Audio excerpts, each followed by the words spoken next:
client ended the contract. The client is not responding to me again. I dropped a message for the client, but he's not forthcoming. I submitted the project, but the client has not said anything about my payment. The client abruptly ended the contract and left me a bad review. These, among so many others, are the complaints of many freelancers who start off newly or who have started off without doing red flags that they should have looked out for before applying for that job.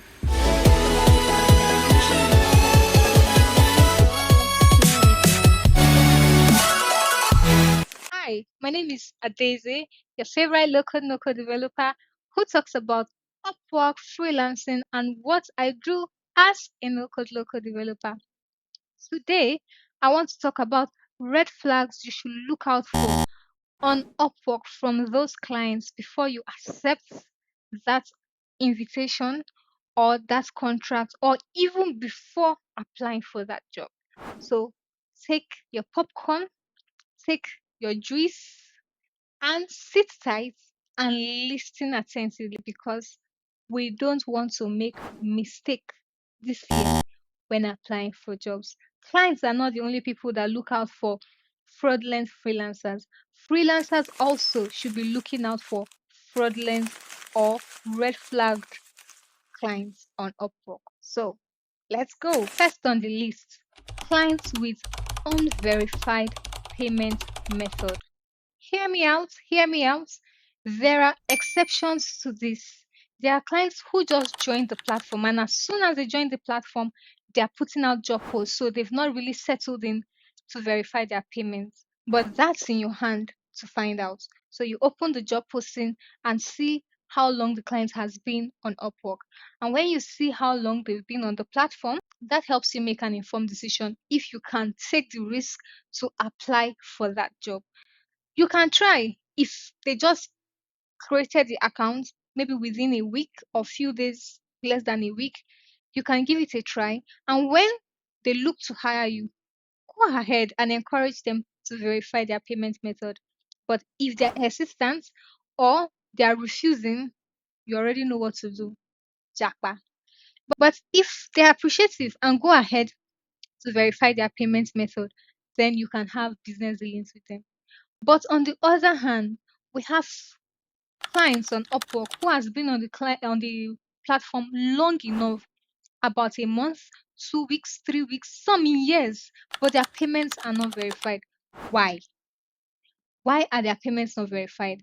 How have they been paying other freelancers? Have they even been hiring anybody at all? So why are you on the platform and your payment is not verified? You've been on the platform long enough, your payment is not verified, and you're looking to hire more freelancers. Run away from such clients. They are most likely scammers. Because if you do a job for them and they don't pay you, what will you do? There's nothing you can do, and there's nothing Upwork can do for you either. So you don't put yourself in a situation where you would have wasted connects applying for that job, wasted time and resources doing that job, and not getting compensated for your time and your efforts. Don't do it at all. I understand you are desperate to get a job so badly that you want to just start off with something so that it reflects on your profile that you've done a job. It's better you delay getting a job than getting a job that will ruin your career on the platform before it starts. Okay? Is that an agreement?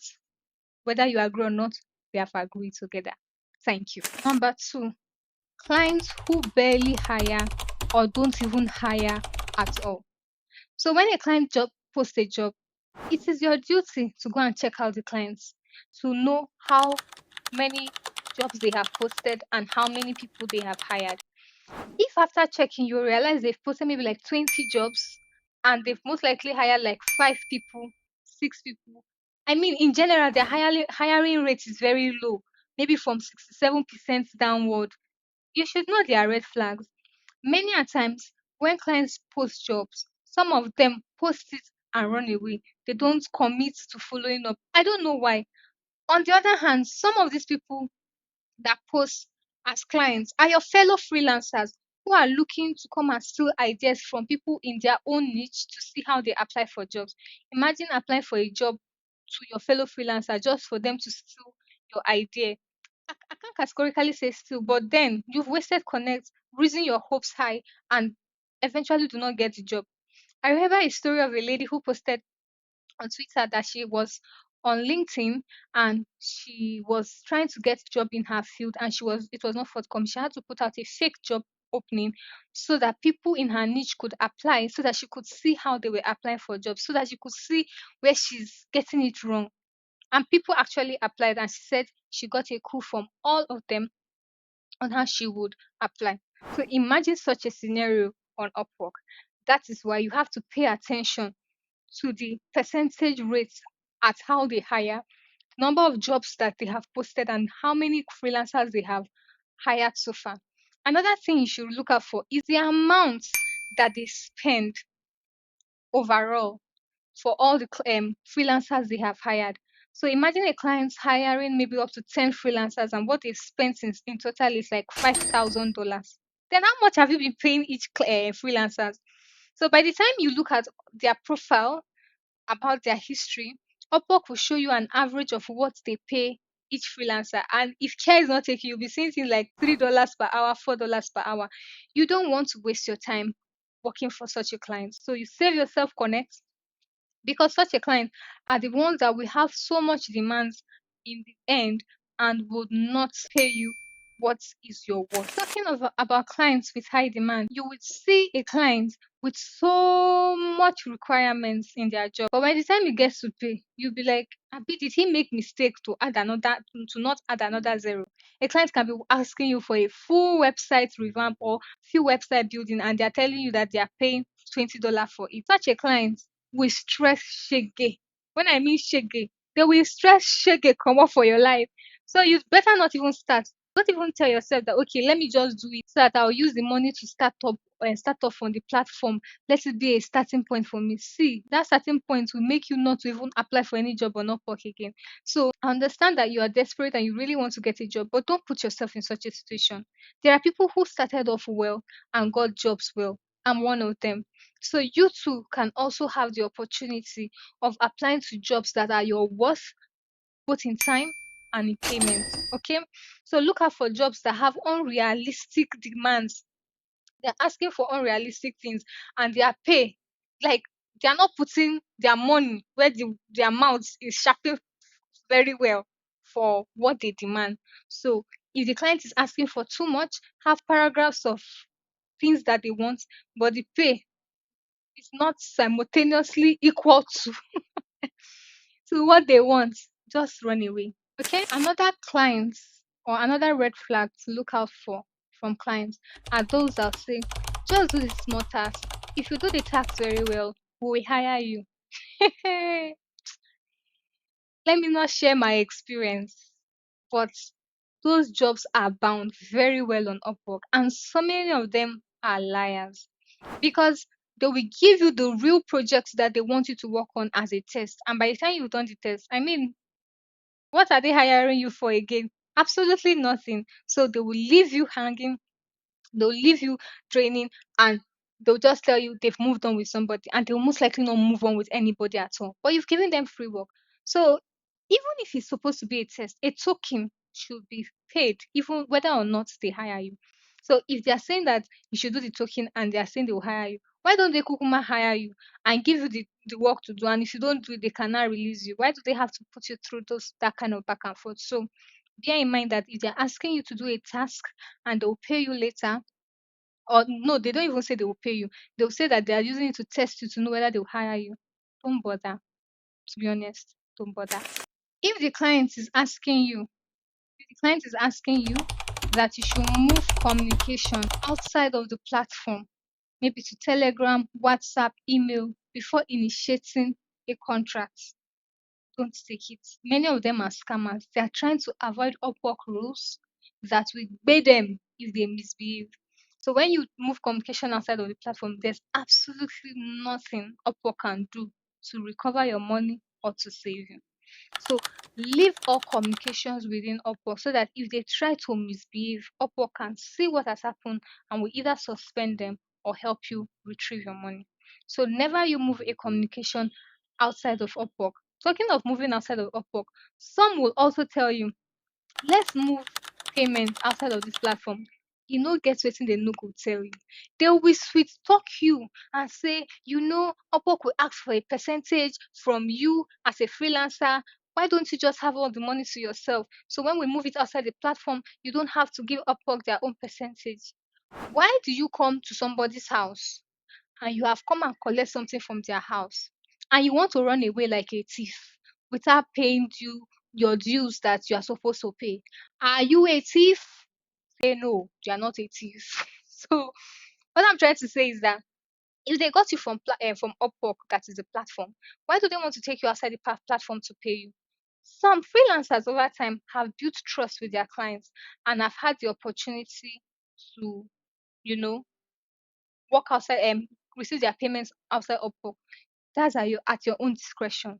That is if you have worked long enough with the client to know the kind of person they are. But on a general note, I'll always encourage everybody to keep their transaction within Upwork. Give Upwork their percentage. I mean, they were the ones that linked you or got you to talk with clients that you found. So don't try to cut corners and at the end of the day you get burnt.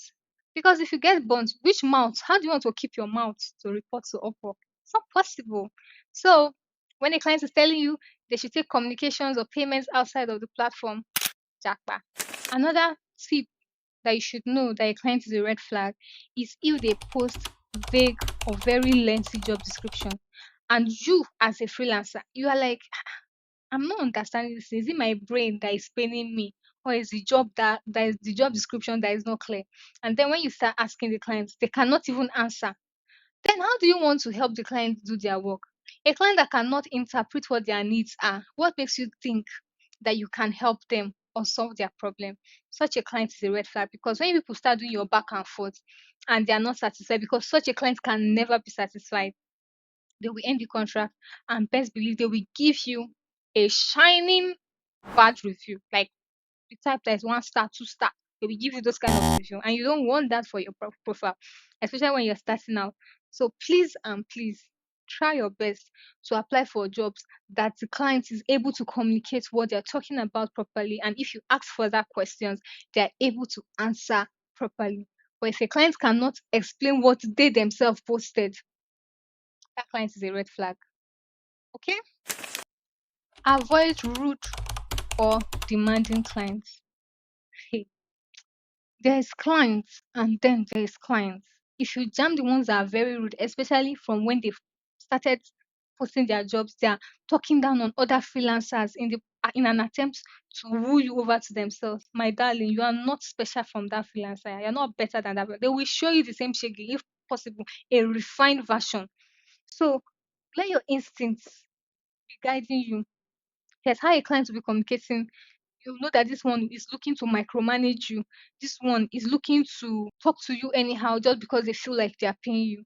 Run away from such a client. You will never satisfy them, no matter how you swallow the nonsense. For how long will you swallow? Some you will even swallow finish. When they finish, they'll either not give you a review, and when they want to give you a review, they will be very stingy with it. So when a client posts a job and you've gone to check feedback from other freelancers, and you're seeing that more people are complaining about the person, there's no need to put head. Those people have gone to die on that part for you not to die. Take their experience and hold on to it and tell yourself you don't want to be part of whatever thing that is going on with the client. Sure, you understand. So when you see a client is looking rude or is demanding for so much and they are looking to barely pay anything, please let it go. A better one will come. You're deserving of a better opportunity. And I mean, for every red flag, there's a green flag. The opposite of all these red flags are certainly green flags. So as they are being listed, you will look out for the opposite of it. And those are the kind of clients you should be looking to work with. Another set of clients to avoid are those asking you for your personal information.